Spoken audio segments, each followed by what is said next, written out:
Hello, everyone.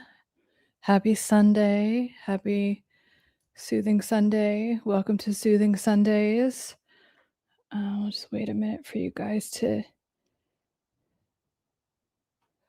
come in, and then we'll do a neurological reprogramming technique. And I want you could do it with me or whenever you're watching this, and then do it throughout the week. The technique we're going to do is called emotional repatterning. Have a hard time saying that sometimes. But it's going to help you have a new response to something that would trigger you. I'm going to make sure. One second. Let's see. Okay, that's better. It's kind of a weird time of day. So let me know how you're doing, and also let me know if you have any questions about mental health. It could be something specific that is pertaining to you. Any questions about relationships, toxic people. If you follow me, you know that I talk about or help people with getting over toxic relationships, but also so you don't attract them again, because you don't want to get out of this relationship and be like, oh my gosh, and then attract the same thing or worse. We don't want that. Okay, so we're here to level up. We're here to rewire our brain, reprogram our nervous system to have better experiences and to really elevate every area of your life, your health, wealth, relationships, career, and everything is interconnected. So if you heal and help and elevate one area, then the other one will get better. Hey, Peter says, hey, Lauren, hope you had a good week. I hope you did too. Your internet issues, oh God, it's like they're ongoing, but I'm not letting that stop me. Okay. I lead by example. I tell you guys, don't let anything, be an excuse. Same here. They are frustrating. I posted the video, the live stream from when I was having the internet issues, and I cut out that part.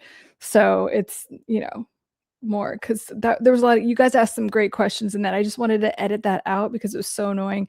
And if you go back and watch that, I'm sorry if there's any parts that are kind of blurry.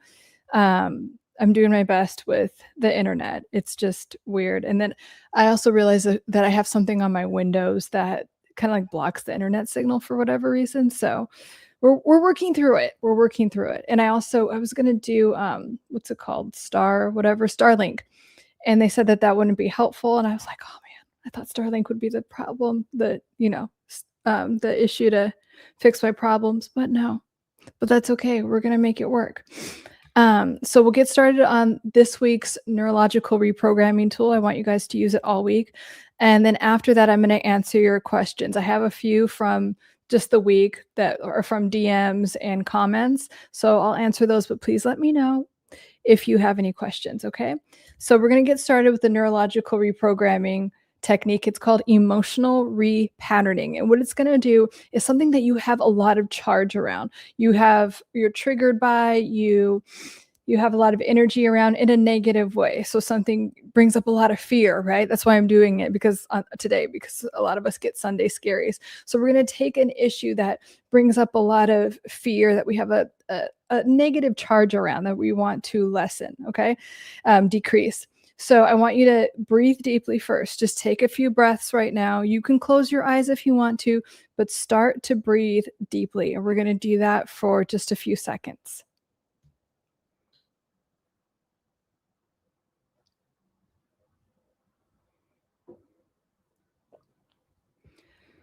Okay, and you're going to keep breathing deeply. And anytime your mind starts to wander, I want you to just come back to the sound of your breath. You can even think about the movement of your breath, like, oh, my chest is rising as I breathe. But just that really anchors you in the present moment. That's why you always want to start anything with that. Journaling, anything. You want to start, like, just anchor yourself in the present moment as much as possible. So you're going to keep breathing deeply as you do this. Now, I want you to think about something that you have fear around, something that triggers you, especially on Sundays. If you do get the scary Sundays, what in particular brings that up? And I just want you to hold it. I want you to think about it. And it's okay. Feel all the feelings attached to it. Don't suppress it. Don't be like, oh, I'm supposed to be in a good mood about this, or I don't want to think about this. Just allow it to exist. and allow whatever feelings that you have about it to exist. And what you're going to do is just stay really present with it, because you'll notice, and this is part of the letting go technique from the book Letting Go that I've been talking about. If you can just sit with it, it will go away a lot faster than trying to suppress it or not think about it or finding a solution for it. Often the solutions for things come up so much more quickly if we could just sit with it for a second. So as you continue to breathe deeply, bring to mind the thing that is causing fear, causing some type of emotional charge, and just allow yourself to feel all the feelings. If there's somewhere in your body that you're feeling it, notice that, like, okay, I feel that in my shoulder, I feel that in my chest, wherever it is, I feel that in my knee, wherever you feel it, and allow yourself to just feel everything attached to it. And do that for a couple seconds. And then after that, because we're still breathing deeply, I want you to use your exhales and just say, like, as I exhale, I'm letting the the negative emotional charge go. I'm letting it go. I'm just going to slowly let it go. I'm just going to decide to let it go. And I'm also going to decide that this situation is safe now. This situation is at peace now. This situation is resolved now. And you're going to continue to breathe deeply.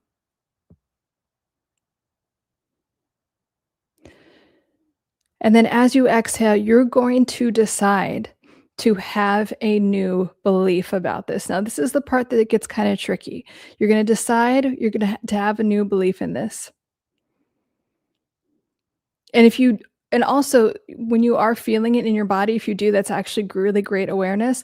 And if it helps, like, put your hand over it, like in a loving way. So if it's in your shoulder, in your chest, or on your knee, wherever it is, and then just breathe deeply. And tell yourself, this situation is getting better. This situation is resolving itself. I'm deciding to have, if it's like a health issue, I'm deciding that I have radiant health now. I'm deciding that I have like financial prosperity. I'm deciding that I have like financial overflow. I'm deciding that I have the most loving relationships. I have the most peaceful relationships now, and continue to breathe into that. So you're creating a new neural pathway. So we're going to repeat it and breathe deeply. And your inner critic doesn't have to believe this. This has nothing to do with your inner critic. Your inner critic tries to keep you small and tries to keep you fear-based and wants you to be in fear. So we're not, this has nothing to do with your inner critic. This is you aligning with your state of peace. So you're going to keep breathing deeply and just, again, we're doing emotional repatterning. So whenever you think about this, you have an emotion attached to it. So now you're going to think about it and decide to have a new emotion attached to it.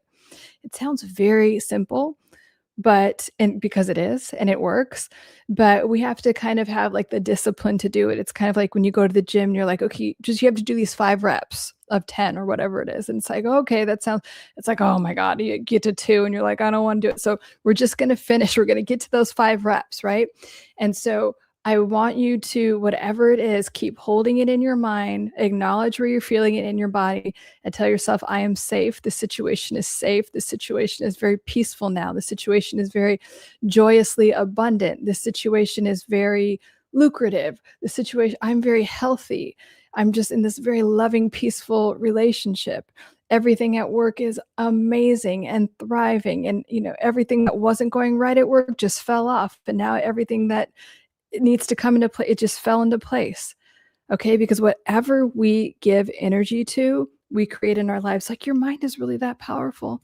I'm going to keep saying it until until you're living your life like that. So I want you to do this technique like obsessively as much as you can throughout the week. Every Sunday on Soothing Sundays, I give you guys a new neurological reprogramming technique. So I want you to do this one. You just pause, and it is a form of meditation. If you're like, oh, I suck at meditation, I get that one all the time. It's like, no, you don't, because you're pretty good at breathing. Otherwise you'd be dead. So you're halfway there, and you don't have to close your eyes. Meditation is just about concentrated focus. You could do this technique on a walk. You could literally be on a walk, breathing deeply and holding your focus on something and choosing to think about it in a different way and feel about it a different way.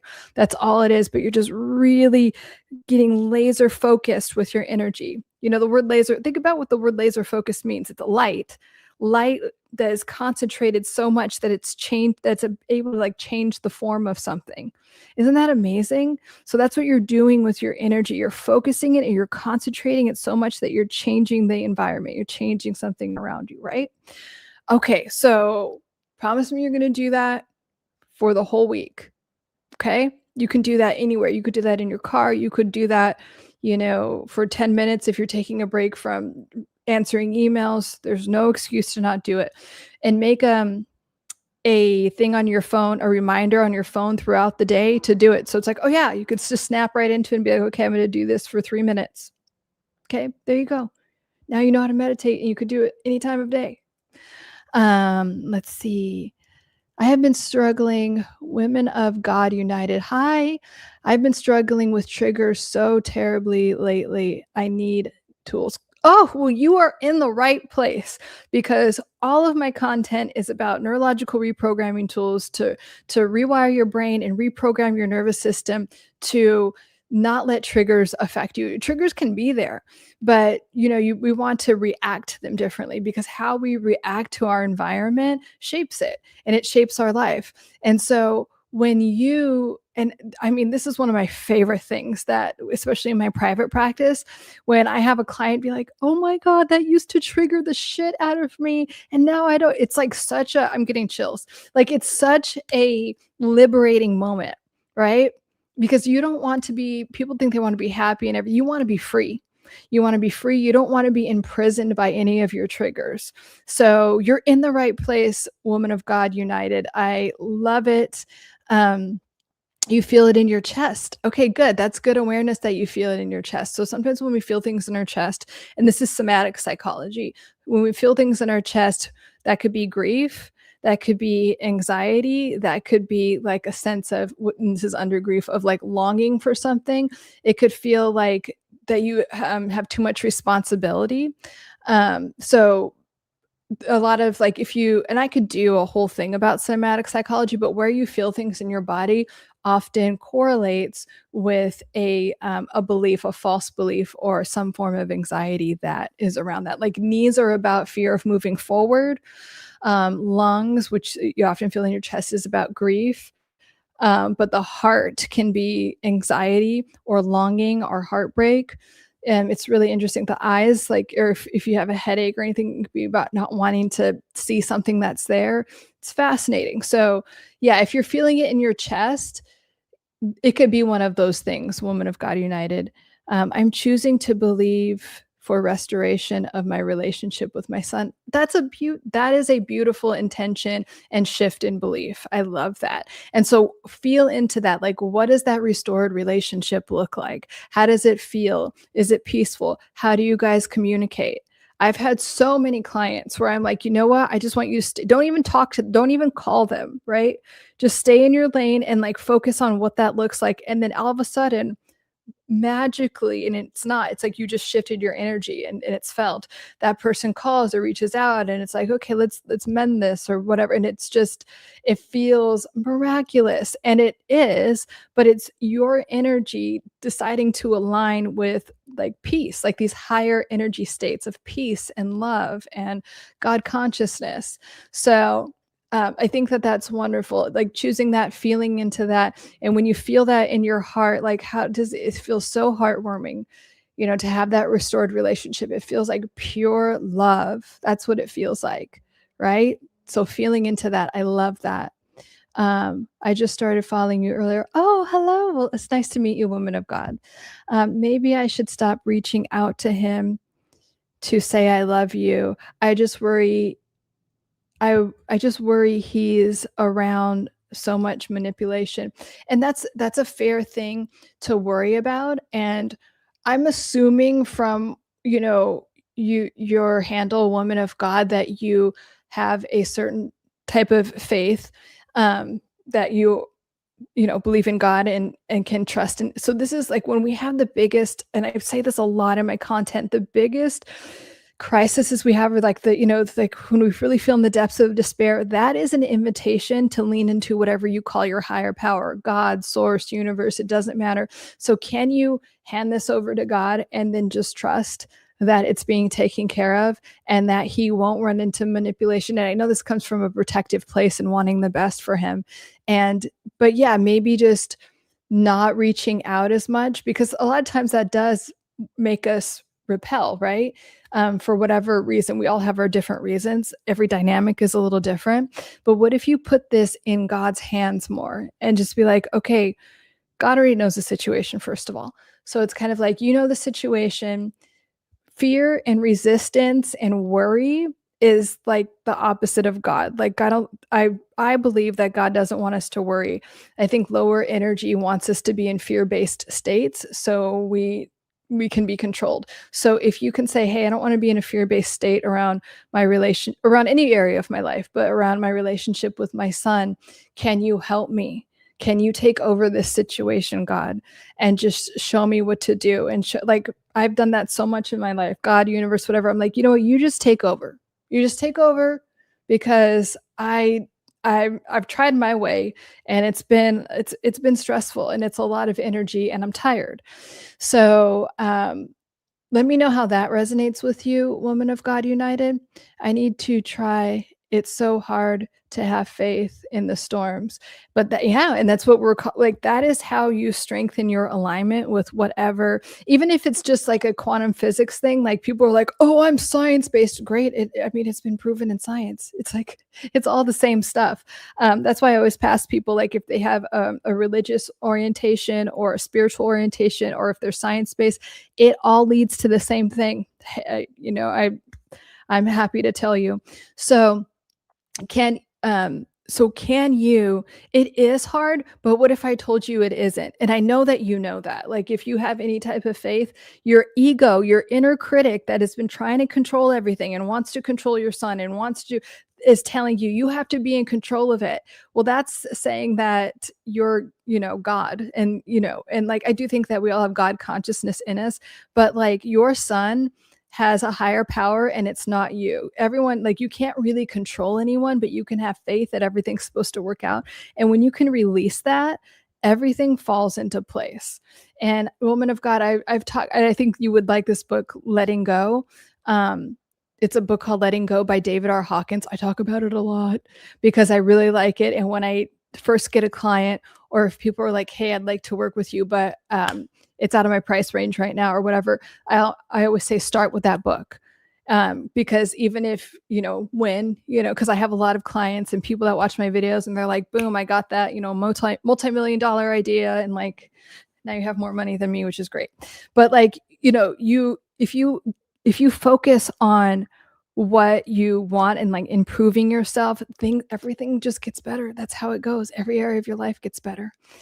Um, okay, and like that's good, Woman of God. I'm glad that you know, you don't have that much resistance. You're just a little heartbroken, or a lot heartbroken over your son. But if you can say it's so true, I like that you're not arguing for your limitations, because you know what mama's going to do if you start arguing for your limitations and tell me, "But this, or I have this," like, yeah, we can acknowledge that. We can acknowledge that this sucks and that sucks, and then we're going to do stuff about it. We're going to trust our higher power, and we're going to like move in faith, and then we're going to, you know, take the action, like the good action that's actually going to get us where we want to go in life. Okay, let me scroll back because let me see. Peter, just ensure you're not driving in the car if you're doing it. Well, yeah, we don't want to drive with our eyes closed. But if if you're at a stoplight and you can drop into that, where you're just like, okay, this thing that used to trigger me and now I feel great about it. Like, let's say it's money and you're like, oh, I have all the money I need and more at a stoplight. And then it's like green light. Okay. Because in those filler spaces is where, you know, the neural pathway can be strengthened and the ones that we don't want can be weakened. Right. Or like, you know, you're in the line at the grocery store and you're like, "Oh man, I have radiant health. Isn't it wonderful that that I have radiant health?" So you're always flooding your mind with these new things. Does that make sense? That's the difference I'm talking about. Okay. I'm late. You know what? You're just on time. I comment to make you angry. Nice to see you. Um, okay. Let me see. I will hold off my questions until after you address the question. Sure. Um, Let me see. Mike, hi, Mike. This might have been mentioned earlier, but your live session posted twice on YouTube last time. Oh, so the yeah, the streaming software I use, it does it in like the vertical format, whatever that's called, like the shorts format, and then the long format, which is like what you would see on like it's like landscape and whatever it's called. Um because it reaches different audiences. And so, yeah, it will post twice in two different formats, whichever one you like, cuz some people like to watch it like the handheld or whatever it is, and then some people like to watch it like that. But thank you. Um, so true. Let's see. Thanks again for the weekly session on behalf of all. You're so welcome. And so right now I'm doing twice a week. So soothing Sundays. Sorry, I have to stay in frame. Soothing Sundays and every Sunday. And then a midweek one. So this coming week, I will be going live Wednesday evening. So I'm already looking forward to that. And you know what, we're gonna have a good week this week. If you missed the neurological reprogramming technique, which is called emotional repatterning, watch this when it's posted. And I want you guys to do that this week.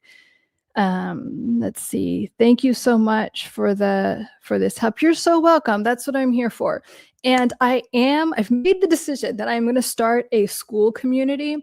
And so it'll be like this, but it'll be more intimate, and it'll be like a Zoom where you know, I'll answer you guys' questions, but I'll be able to talk to you. Like I'll bring you up on the stage or whatever it's called on Zoom, and then we'll talk in person.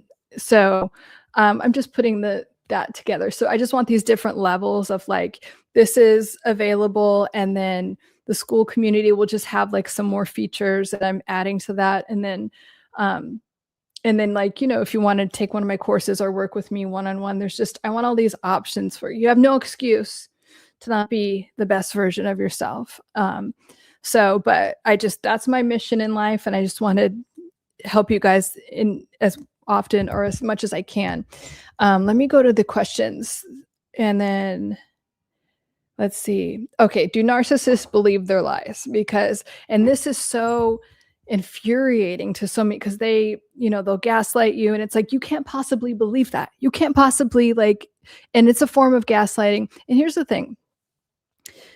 Two things. No, to answer the question, no, they don't. And I know this because even if they're like dead ass serious, like, oh yeah, no, they know they don't, because when you call them out on it, or if you provide any evidence to the contrary, which is very easy to do these days because everyone has a phone, they get so triggered. They get triggered as fuck. Okay. Now, if you really believe something and then maybe some evidence was provided to the contrary, wouldn't you be like, oh, sorry about that? Like it wouldn't be a big deal. But they lose it, right? Because they are, I mean, a lot of their thing is to manipulate and control you, all the personality disorders.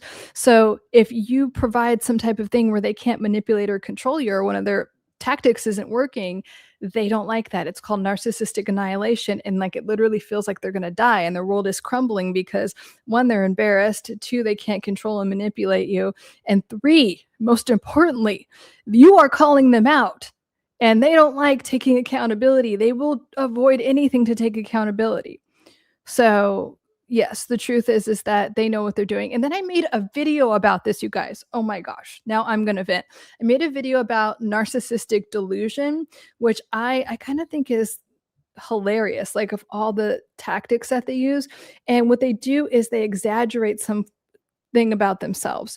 So they'll be like, oh my God, I am Mensa. I'm a genius, even though there's I am like the most talented, whatever. I am the most beautiful, whatever. They'll talk like this. Like it's so funny. So anyway, Trump, and I don't have the post was not political. I don't really care about, it could have been about anyone really. I wasn't trying to talk about Trump, but people that are like actually stupid, like they saw that it was like this thing, it said the word Trump in it, and they're like, yeah, like all these Trump supporters. And I'm like, bro, I'm not even talking about Trump. But anyway, it said like Trump is like 6'3" and he has like 4% body fat. I mean, he's not, like, he's clearly, and so it shows a picture of him. And then in comparison, someone that is 6'3" and has like 9% body fat. And it's like this ripped, like, very like muscular looking dude, and then Trump, who's like completely like but like narcissists will do that. They're like, yeah, and he was saying that he just got his physical done. I guess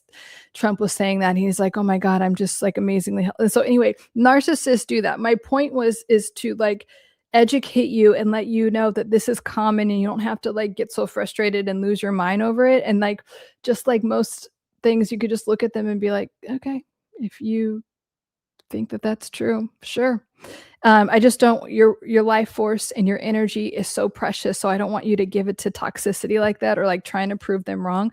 And I even say, I call myself out in it when I was dating Angry Midget, and he was like, oh yeah, I'm 6 feet tall and 10% body fat, and I grabbed his little fupa, and he didn't like that.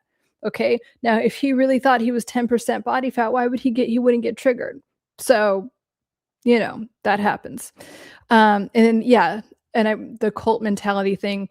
And so it's kind of under the same thing of like having this cult mentality, um, of like, and this happens with people that have low self-esteem and also that are not very smart, which are the easiest people to control. But they can also be very dangerous. So people that have very low self-esteem and they have no like purpose in their life, and they're not very smart, they're very easy to manipulate and control, and those type of people become fanatic. Like, so, like, for instance, that post I made, these people are like, oh well, you know what, like Trump did for this country. I'm not even arguing, I'm not talking about that. But I'm like, you didn't even watch my post. This guy wrote this long-winded thing about all these great things that the president did, and I'm like, I'm not even talking about that. I'm like, this long-winded thing has nothing to do with me educating people about narcissism. He's like, well, I didn't even watch the video because that was too long-winded. Oh, holy, and I'm like, this is why I don't like dumb people. Okay. And none of you guys are stupid. I don't attract that into my life. Like, and you guys are here because you're very smart and you want to have the best health, wealth, relationships, and career. But that cult mentality is very dangerous. And that's another reason I'm doing this, is because I feel like, people that are actually wanting to do good in the world and help people like need to do more and speak up and like, educate other and empower other people. I really want to empower you guys. Like, I mean, that's one of my favorite things to do when people take my course or work with me one-on-one, and then they just like, they're like, oh hell yeah, and then they start going after whatever it is they want and they get it. And it's like, I want that for you. There are things, narcissists, whatever, that want you to stay small so they can manipulate and control you. And I want you to be the most elevated version of yourself that's fucking thriving.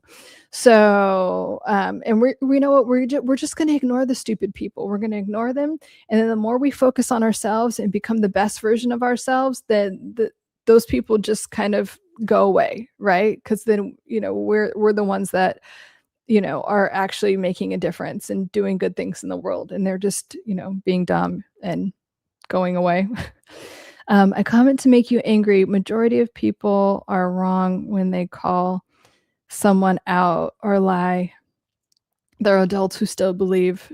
Yeah, I know. And it's just like, and also it's kind of like the willingness to be wrong. Like, you can be wrong. I've apologized for things. I've like one time, actually, I think it was a year ago, I did this post about Northwest. It's pinned to my Instagram. It's pinned because everyone had this react, and I was talking about like this child.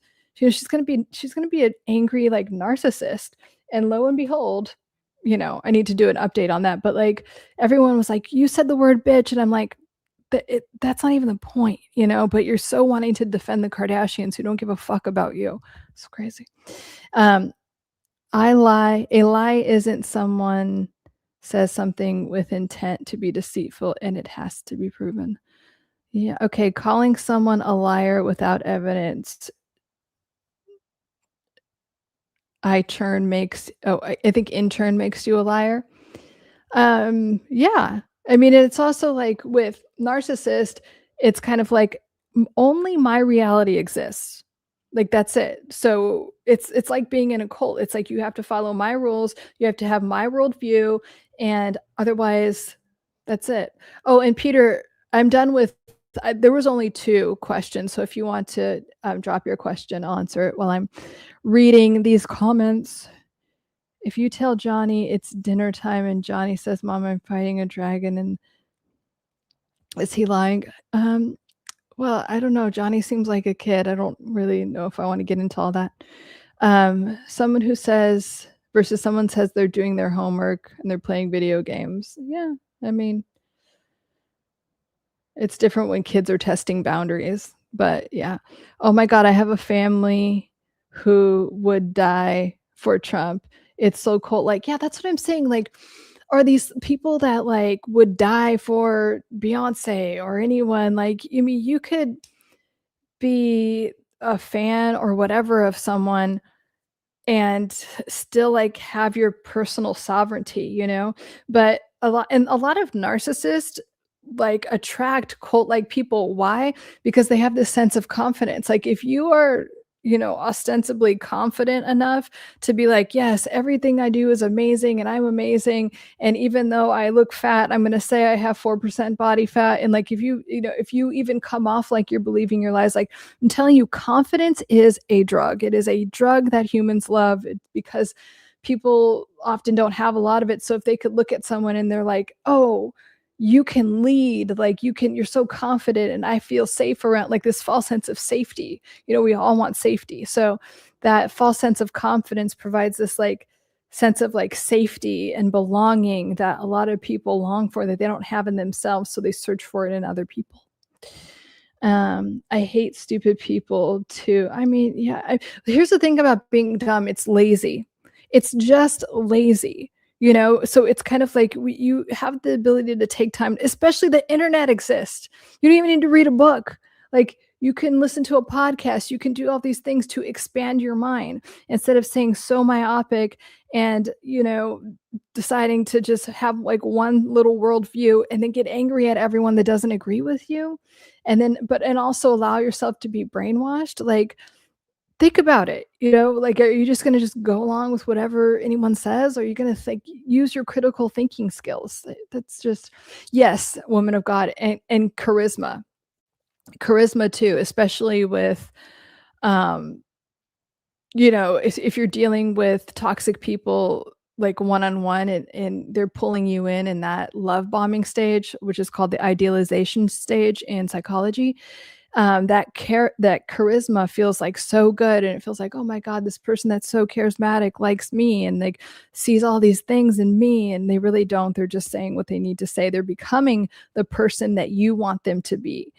And you know, it's not genuine charisma, but it really feels like it. But whatever they're like, okay, what does this person want, need, desire? It's like, I'm going to become that. And then they come off just so like magnetic. And it's like, oh, I want more of that person. So Peter says the neurological techniques you talked about, is it about calming the mind and it is hard? Is it about calming the mind and it is hard? I'm just saying, I'm just starting. Oh, you're asking me, is it hard? It's as hard as you want it to be, boo. Like, I mean, you could decide. I mean, I keep saying this, like, you can decide how difficult something is, and then that's how difficult it will be. You can just decide, like, hey, this is my new Neville Goddard talks about this is about just deciding. Like you can, and it's also been proven in quantum physics and certain things. It's like, okay, if you move your awareness to there, then you become that. And I'm trying to think it's what the quantum theory is called. But anyway, um, yeah, you could just decide this is my new reality where things are easy and I could change my mind like that. So I don't think it's hard, but you can like think about something that you think is easy and someone's like, it's so hard. It's so hard. And I don't know. And you're like, dude, relax. It's actually not. Chill. So no, it's not hard. And it doesn't have to be hard. I do think, you know, Peter, because I know a fair amount about you now, that your nervous system is and your inner critic is really feeding on this baseline state of like everything has to be hard and everything like truly like addicted to suffering. So we're not addicted to suffering up in here. Okay, we're like thriving in a state of peace and in a flow state where things are going our way. And so no, your mind is powerful and you have control over your mind. You got to remember that. um is it just repetition, persistence that will train? Yes. So repetition absolutely is the easiest way, because you want to reinforce that neural pathway. And when you're reinforcing one neural pathway, like my baseline state is peace, let's take that. You're not paying attention to the other one. The other one is dying by neglect. It's just like the plant analogy I used. Okay, this is suffering. This is like, oh my God, everything is hard. And I suffered to get just a little bit of everything. That's one plant, right? And it's pretty tall. Okay. Then you have this new little seedling that's like, oh, I'm in this baseline. It's so cute and green. And it's like, oh, and I'm in this baseline state of peace. And every time I water it, it grows a lot. And it's like, okay, but then I'm gonna go over and water the suffering plant more. If you leave the fucking plant alone, just put it in a corner and let it die, like the suffering thing, okay? And like the trash man will take it out in a week, okay? So like let it go, let it go. Just act. I mean, it doesn't exist anymore. It's as simple as deciding that. And I really do like that technique of like I'm choosing a new reality, because then you don't even get stuck in the past of like your inner critic trying to torture you about the past, because where does that what feedback loop does that keep you in the fucking past, which doesn't exist anymore. Okay, the past literally doesn't exist anymore. All we have is this present moment, and with this present moment you can create a lot of amazing epic shit. You can create the rest of your life. You could start right now, and this Sunday right now. I'm not kidding, it can. And that's why you hear about so many people like hitting a rock bottom moment and then being like, you know what, okay, this is where everything changes. It can't get any worse than this. And this is where everything changes. This is why you hear some of the most inspiring stories about like whatever. They had that rock bottom moment and they're like, fuck it. There's nothing else I could do. I'm just going to start. Or like I told you about my client, because you were asking for evidence, Peter. Like I had a client who had a defibrillator, and she had tried every like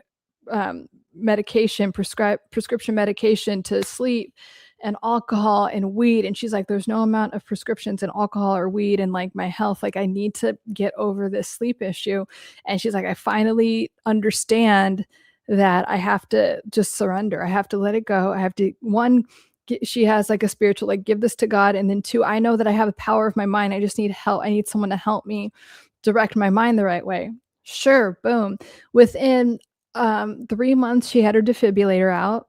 She stopped being afraid of flying too. She was sleeping like a baby for sure within 3 months, but she was sleeping normally within 3 weeks, which she just never thought would be a thing. But she was very committed to, I'm going to give up this reality. I've really decided that there's no drugs or anything that will solve. I need to solve this within me.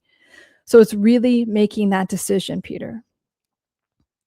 Where do you stand on dreams interpretation? Oh, I love dreams. I think that they're a way to, I think that they do a couple of things. I think that they could metabolize things that have been in the brain.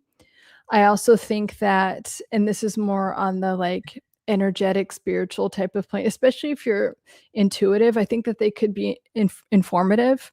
I mean, I've literally, and I'm not saying this is for everyone, but maybe for people that are intuitive or empathic, I've had dreams about something. I'm like, that's some random shit. And then it happened the next day. It was just like, and it's been scientifically proven that, a lot of us have like, there's a lot of declassified CIA stuff about this where they study this type of stuff. So this isn't like woo woo. It's like, this is, like a thing, but that we can project our minds into something that could, and we could, decide that we could have a different reaction to it. So I think that dreams are really powerful and can serve a lot of different things. That I do personally, I think it's a way for my higher power, God, to communicate with me a lot of times, and often like just metabolize things, like release things.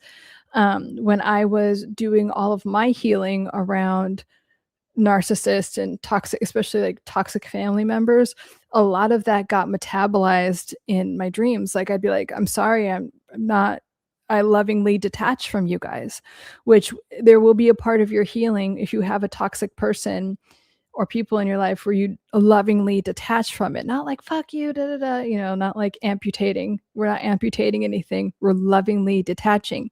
That's how you really let go of that pattern so you don't repeat it and that just abusive dynamic.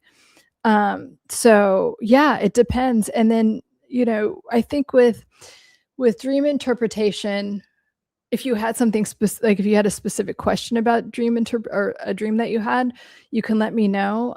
A lot of times it's like it works better when you've been talking to someone because I'm like, oh, I know that about your past, but you know, I don't know if I'd be able to completely interpret it, but like I interpret my clients' dreams all the time, and it's like it's pretty fascinating. It's pretty freaking cool. So, I also recommend like doing a dream journal, even if it's just in your phone.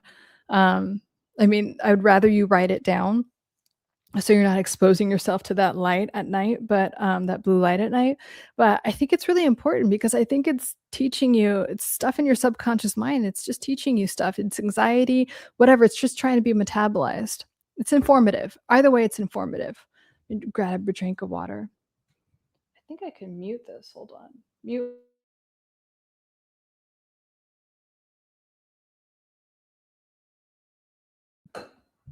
I just don't want you guys to hear me gulp. I hate gulping sounds. Um, oh, my question was more towards if there are other things that can help me achieve calmness apart from repetition. Meditation, the exercise we did at the beginning. But it's all repetition. Like you have to do it. It's like saying, "Hey, is there like a technique?" Like it's like rolling up to the gym and asking the personal trainer, "Is there like this one thing I could do like once and I'm like ripped and in shape forever?" No. It's a practice. It's like mental, like you have your physical hygiene. You brush your teeth, you take a shower and everything, and then you do it again the next day. And so we have to have mental and emotional hygiene, and we do these things every day. Yeah, I meditate at least once a day, usually twice, like in the morning and then, to clear up, and then it clear up my mind at night. And I do it, and I think about the things that I'm creating in my life and the things I want to be, do, or have, and I'm like think about them like I already have them as I'm falling asleep because my brain is in a theta state. And when it's in a theta state, it's more suggestible, meaning like the subconscious mind is like, oh yeah, that's real, so it perpetuates in your life um faster. So um yeah, all of these things you have to do on repeat. It's not a one and done thing. I do want to keep at it since I want to silence the inner critic. Yeah. And the more you do that, the more you realize your inner critic is not you. But yeah, bro, you're going to have to do all these things on this is just like a lifestyle. Like when you realize I'm not a victim to my inner critic or these thoughts or my brain or like and it's a way to empower yourself. So we do these things all the time, and I post videos every day about this. I do the work every single day all the time. So yeah, and it's really about falling in love with that process.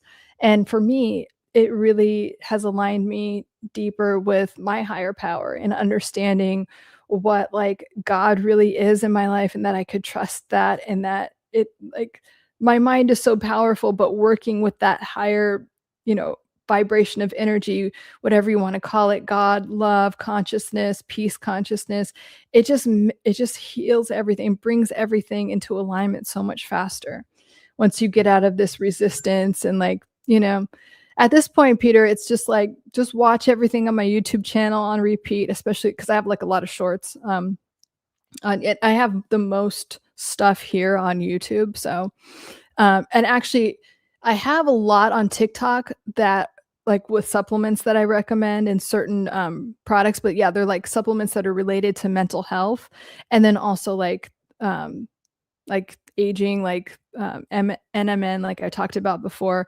Huge believer in that. Game changing. So TikTok is the platform that has more in terms of like products that I really care about and promote. Um, I have chickens. They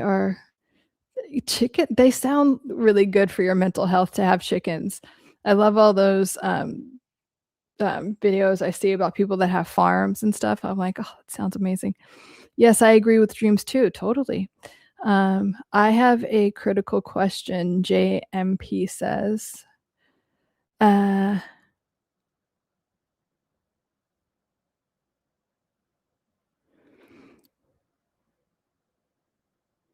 I dream of a 20 chicken that sounds amazing. 20 chicken coop. Yes, get it. What are your dead giveaways of a toxic person which might not be readily visible? So, dead giveaways for a toxic person, I think, or I know, are two things, especially when you initially meet them. They are really trying hard to be charismatic, to like draw you in, right? So they're over, like you have this like very over the top, like, oh my God, we are, that person's just so amazing. And they really rush the relationship, whatever it is, like with romantically or friendship wise. It's just like, oh my God, we're best friends. We're gonna get married. I love you. Like, oh, it's just like too intense. It's too much at once. I was just working with someone who, looking back on it now, she's like, she just got out of this professional relationship, and she was just like, yeah, I got love bombed, and then I'm in this business partnership, and it's just, and then everything got terrible. So it's just like when things are really going fast, that's a bad sign, and you feel it. I always tell people that it's always a good opportunity to really trust your nervous system, because your nervous system is so smart, and it's a really good GPS and like a radar system, and it will tell you. We ignore it. And let me tell you, I will be the first one to tell you, I have ignored my nervous system and my intuition so much to my detriment. So please listen to yours. But and once you trust your nervous system, I have to tell you, it it's never wrong, and it will keep you like out of so many situations. And also what's fascinating is because we all we all energetically like feel each other. Like it's been proven that your heartbeat can extend, what is it, 3 feet outside of you. So someone can feel, like a toxic person can feel, if this isn't, if you're not available to be manipulated, and then they just fall off. And at first, like when you start healing, you're like, where are all these people? I'm so lonely. It's a good thing. So, and also, and so another thing is this, like, you feel a certain way, like you don't feel settled. Um, and when you first start to notice this, it could be very strange. And it was for me. I'm like, oh my God, this person seems great, but I don't feel right. I feel nervous. I feel like tense. You will feel a certain way. And also, if they are, starting to ask you for things, if they, I, like, I don't know, I'm totally thinking about this. It's not even just one client, but this type of dynamic where someone is getting out of a bad situation, like they just got out of like a terrible, like traumatic something, right? Like something traumatic happened to someone, and then, to let's say something traumatic happened to you and you're healing from that, like you're in a vulnerable place, and then someone comes in and they're like, oh my God, I'm your savior, all this stuff. And so you become like emotionally, or sometimes, or whatever, emotionally, financial, I don't know, you're very dependent on them because you're in this vulnerable place. That's a bad, and then they start trying to manipulate and control and make you feel bad. That's a bad sign. And then, also in the initial stages, it's always this, oh my God, I'm putting you on the biggest pedestal ever, and you're the most amazing person. And then you fall right off that pedestal. And then with a dig, and you're like shocked. And then your cortisol levels spike. So you go from serotonin, oxytocin to this sharp cortisol spike. And you know what your body and brain want you to do? They're scared, and they're like, oh my God, let's do whatever you need to get this cortisol down, and I need that serotonin and that connection, because we all want that connection and to feel safe. And so then you start like excusing things, and you start ignoring things, or you start like pandering to them.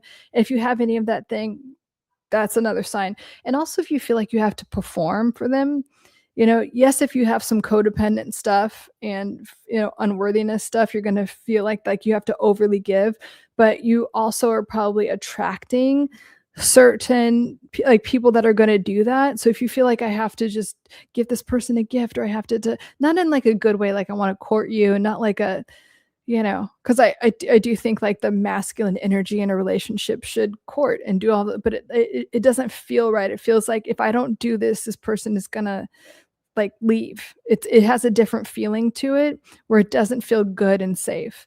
And the last thing I would say is like, yeah, your nervous system does not feel safe around those people. And it's really, it's really like difficult to admit that because you're like, oh man, I thought it's disappointing.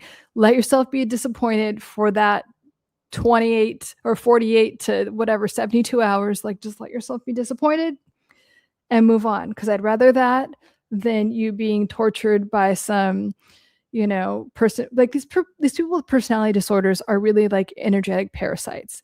They are parasites, and all they want to do is drain your energy because they have so much shame and guilt and truly hate themselves, and we're not going to do that.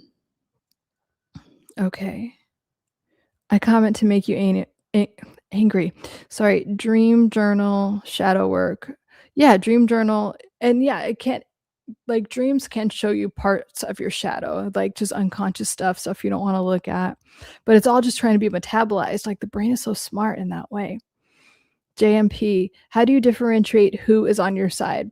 So that's kind of an open-ended question, but like who is on your side? I think that I'm gonna assume that what you mean is like who actually cares about you, who um, is like really has your best interest, and that should be shown.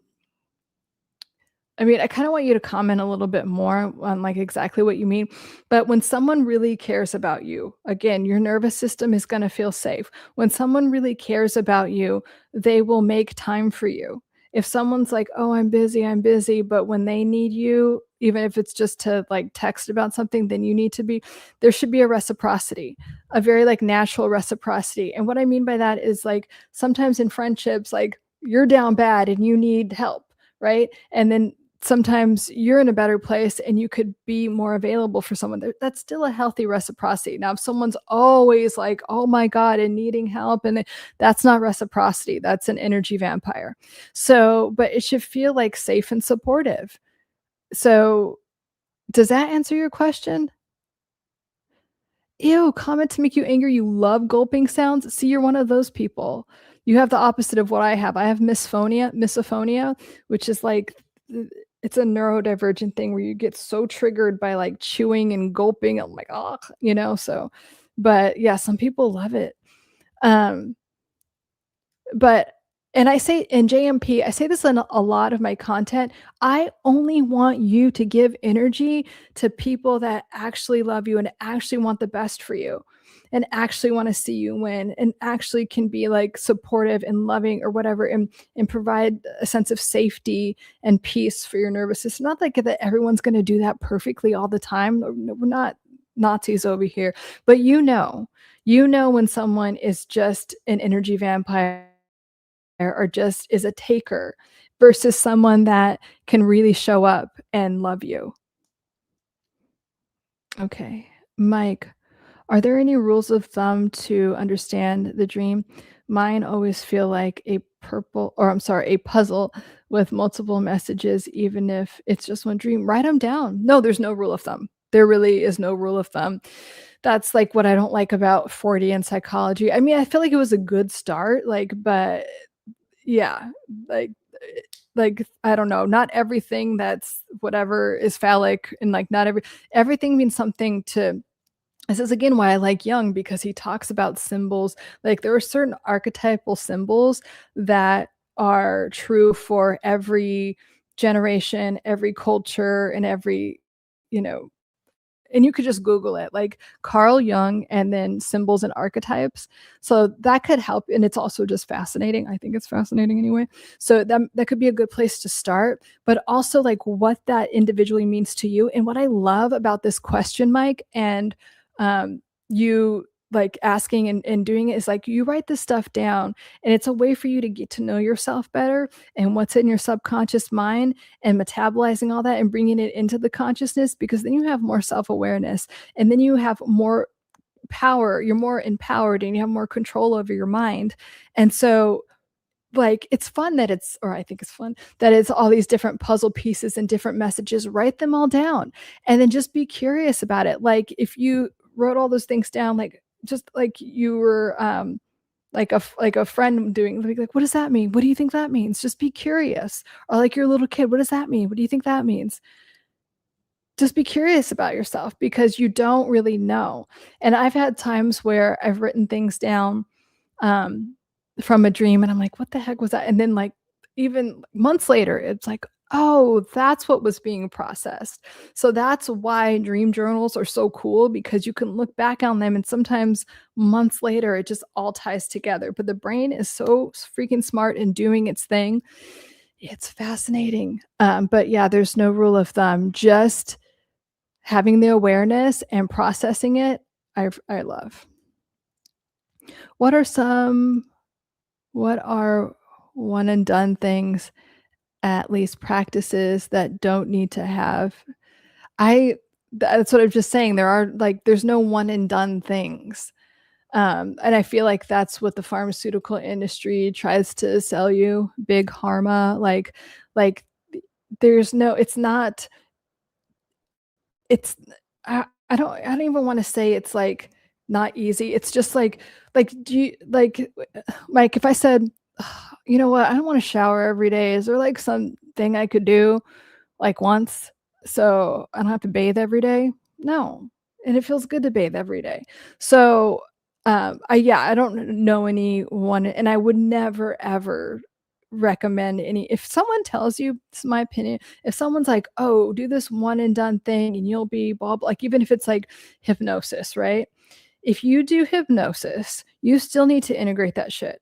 I hate and here's another thing, ayahuasca. I've done ayahuasca and I've done some of these other things. You don't just do and I saw these people, they were like, "Oh, now I'm healed." No, you're fucking not.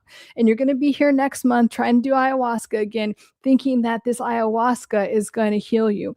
You can do something that can kind of bring out something, but then you have to do all the integrating work. And if you're going to do that, you need to work one on one with someone that actually knows what they're doing and knows how to integrate stuff that came up from whatever mushroom trip and I'm not putting those things down, but people do not use them correctly. So no, there is no one and done thing.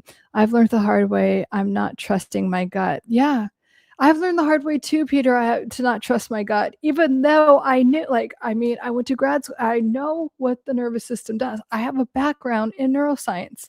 Okay. And I still wouldn't trust my gut. So I get it. I understand.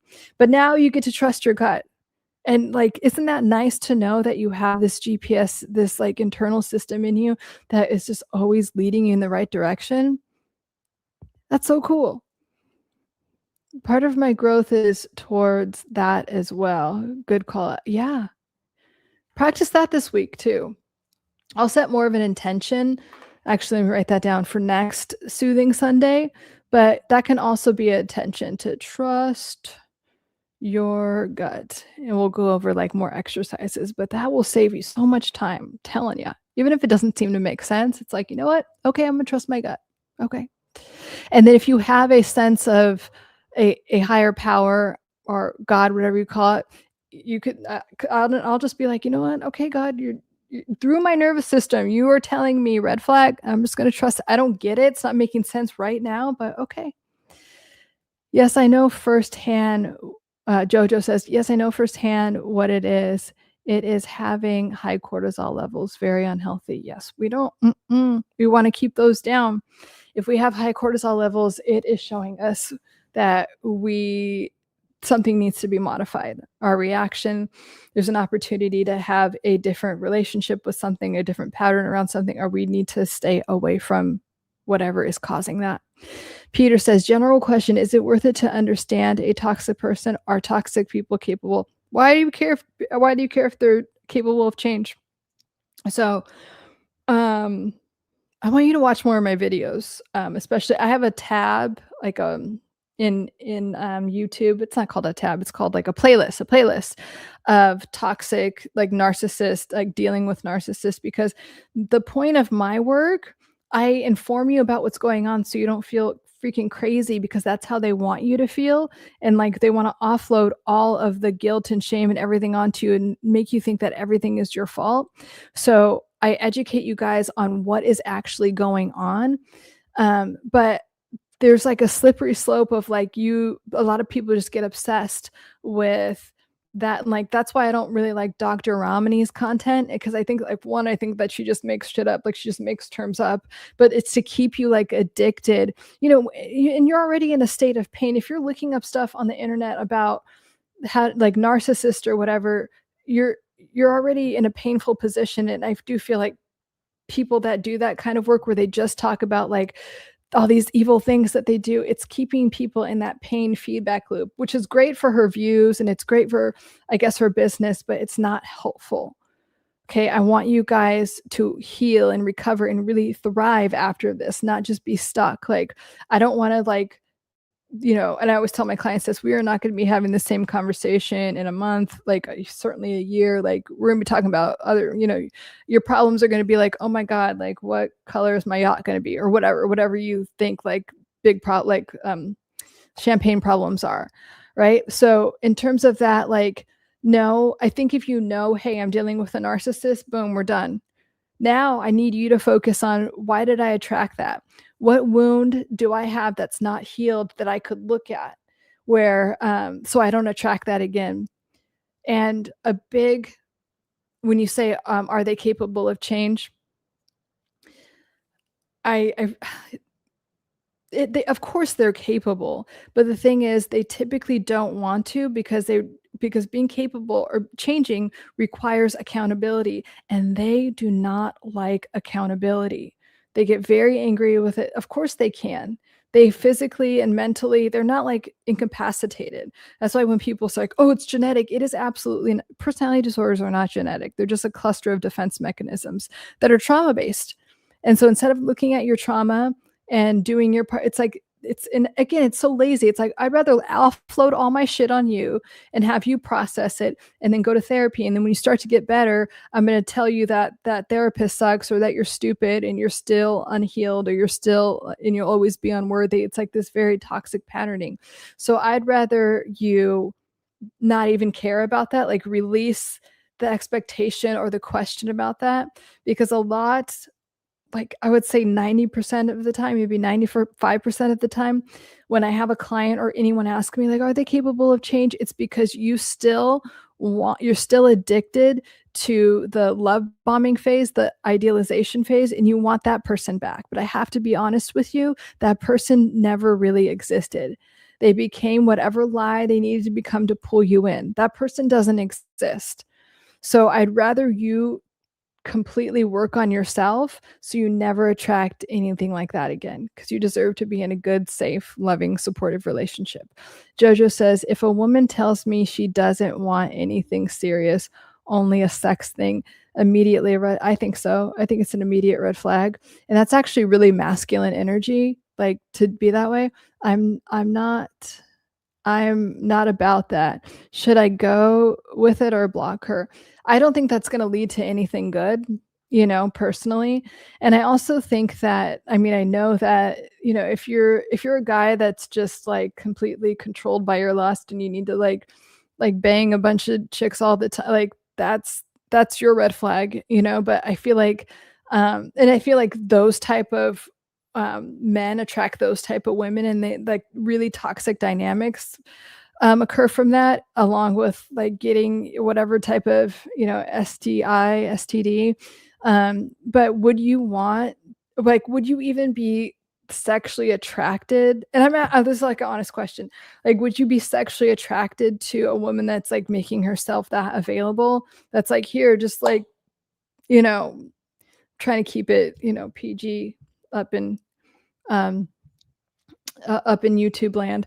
But you know what I'm saying, right? Like, do you want that? And so, like, and a lot of women that do say that, a lot of them, I mean, a lot of them have borderline personality issues, but a lot of people, they would rather get some type of like adoration. I don't know what's the word I'm thinking of, but they want to get some type of like feeling like wanted or whatever, instead of doing the inner work around like where they're hurting, because you're hurting a lot if you're just wanting to go around and getting like fucked by random dudes. I'm sorry. I hope I don't get in trouble for saying that. But like I think it's a huge red flag.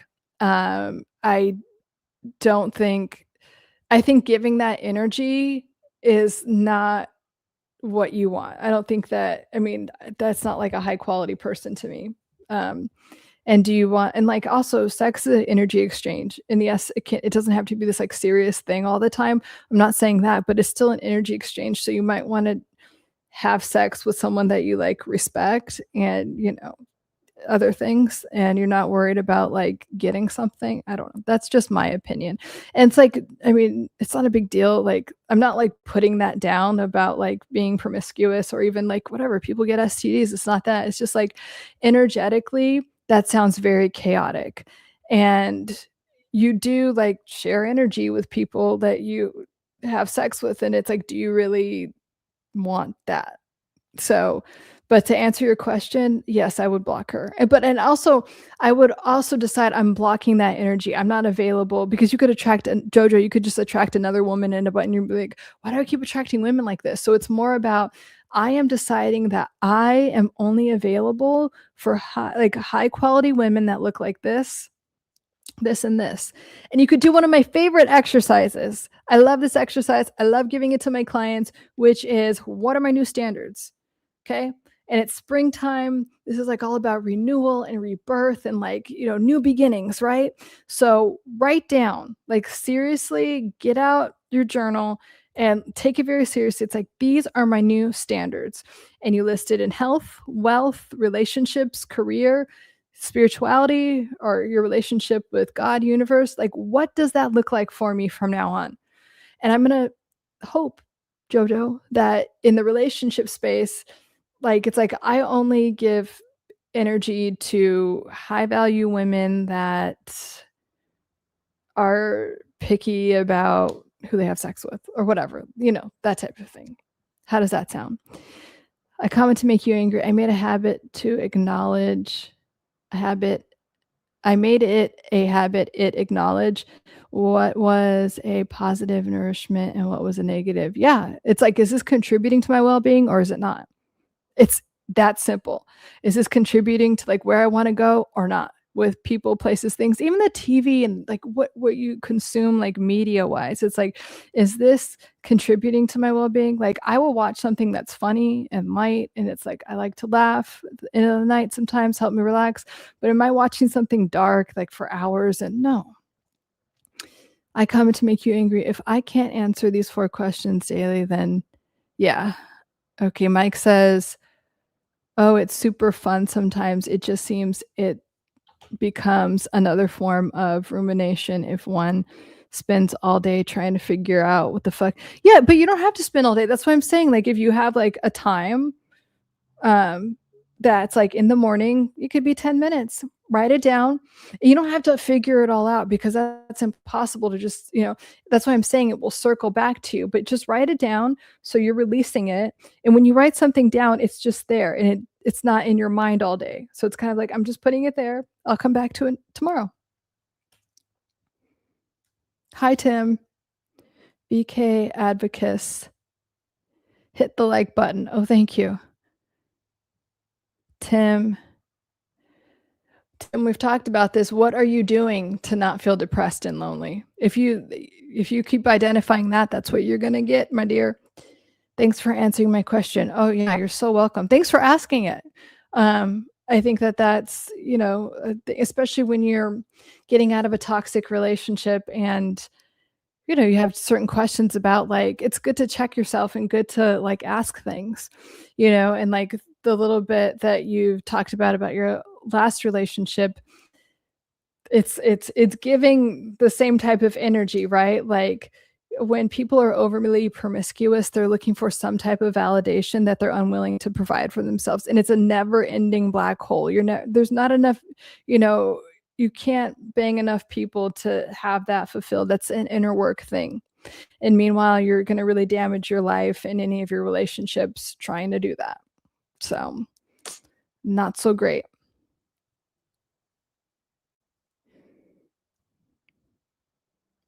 Okay. I think I answered all your questions. Let me know if there's anything else you want to talk about. I'm going to go live again on Wednesday. And I think, let me check my schedule. I think I'm going to do Wednesday at 6 p.m. Pacific. Yeah, Wednesday the 25th. Um, either 5 or 6 Pacific. But I'll make a post about it. But I kind of vacillate between Wednesdays and Thursdays depending on like clients and everything. And I'll have a better update for you with my school community that I'm going to open. I'm excited about it. Let's see, Peter, what is your favorite travel destination to get re-energized emotionally? It depends. It depends on like what type of mood I'm in. I live near the ocean. I'm very grateful to, and like the ocean is just like something that always recharges me. But like in the winter, being in like snowy places, but that's a you thing. It's like what recharges you. I just think it's important to be in nature. Like even if it's just going for a walk outside, no matter where you are, and getting some fresh air and things like that are really important. But yeah, it's just different what time of year it is for me. I tend to like gloomy weather sometimes, and that makes me feel. It was gloomy this morning, and that was great for me. But I live in California. It's like, oh, it's sunny every freaking day, and I know I shouldn't complain about that, but it's just nice to have a little change up. So you know, I have a client in the East Coast, and she was like, "Oh, it's raining." I was so jealous. I was envious. Cali here as well. Nice. So, you know, but I think the point is to, you know, just reconnect with nature or be in nature. And also like these techniques I'm going over, it just allows you to be really present. All of these things, if you want to rewire your brain and recalibrate your nervous system, you need to breathe deeply. You need to be in the present moment. And those things could really help you be in the present moment. You know, I often say, like, just go notice the trees moving with the wind. What does that sound like? Can you hear a bird? Go for a walk and decide I'm going to just pay attention to every bird I hear or whatever it is when the leaves are moving. Things like that pull you into the present moment. We are constantly training our brain to be in the present moment and to be in a regulated state. That's why I'm always talking about telling your nervous system, I thrive in a state of peace. I thrive in a state of peace. That's why we're conditioning our mind that way. Let me see. I comment to make you angry. Thank you. Love you too. Okay, well, I think I got everyone's questions. And again, like if you have a certain question that you want me to answer, you can DM me on Instagram or TikTok, or I have like my number in like my link tree. My favorite movie quote: yesterday is history, tomorrow's a mystery, today is a gift. That's why they call it the present. Yes, that's all we have is this present moment. Isn't that cool? And from this present moment, you can create a completely new reality. This is the truth. It's like so cool. It's very cool. You're very welcome, Mike. Love you guys. Love talking to you. And I will see you on Wednesday. I'll make a post announcing the time, but it either be 5 p.m. or 6 p.m. Pacific. You're welcome, Peter. Love you all. Have an amazing week. Do that technique I went over in the beginning and let me know how it goes. Bye, guys. Love you.